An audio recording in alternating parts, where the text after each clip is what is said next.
তার বন্ধুরা যখন ন্যায় বিচার নিয়ে আপনার কাছে যাচ্ছে, আপনি তখন বাধা দেবেন কেন?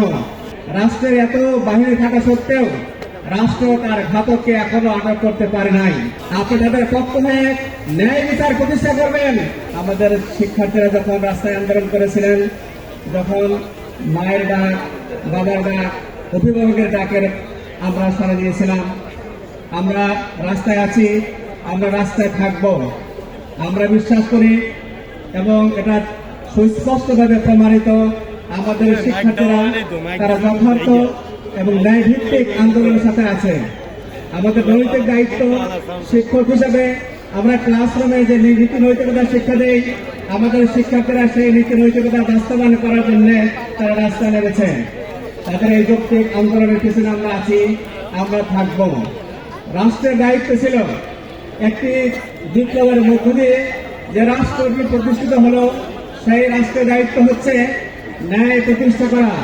কিন্তু আমরা লক্ষ্য করছি, খুবই দুঃখের বিষয়, অবাক হয়ে লক্ষ্য করছি, নির্বাচন তফসিল যেদিন ঘোষণা দিয়ে গেল তারপর দিনেই আমাদের জুলাই বিপ্লবী সৈনিক, আমাদের সকলের প্রিয় ওসমান হাদি, তিনি গুলিবিদ্ধ হলেন, তারপরে ইন্তেকাল করলেন। রাষ্ট্রের এত বাহিনী থাকা সত্ত্বেও রাষ্ট্র তার ঘাতককে এখনো আটক করতে পারে নাই।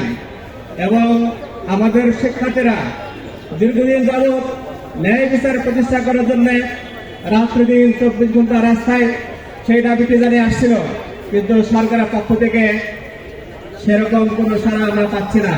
এটা খুবই দুঃখজনক, হতাশাজনক। যে রক্তের উপরে আপনারা ক্ষমতার বস্তুতে বসে আছেন, যাদের রক্তের বিনিময়ে তাদের মধ্য থেকে একজন সিপাহসালার চলে গেল, তার বন্ধুরা যখন ন্যায় বিচার নিয়ে আপনার কাছে যাচ্ছে, আপনি তখন বাধা দেবেন কেন? আপনি তাদের পক্ষ হয়ে ন্যায় বিচার প্রতিষ্ঠা করবেন। এটাই হচ্ছে রাষ্ট্রের দায়িত্ব এবং কর্তব্য। আপনি সেই দায়িত্ব এবং কর্তব্য থেকে কেন দূরে গেলেন? তার ভয় আপনি পাচ্ছেন। আপনি খুলে বলুন, আমরা আপনাদের সাথে ছিলাম, এখন আবার থাকবো, যদি আপনি ন্যায় এবং সত্যের পক্ষে থাকেন। আমরা সর্বদা ন্যায় এবং সত্যের পক্ষে থাকবো, এটা আমাদের ওয়াদা, এটা আমাদের নৈতিক দায়িত্ব।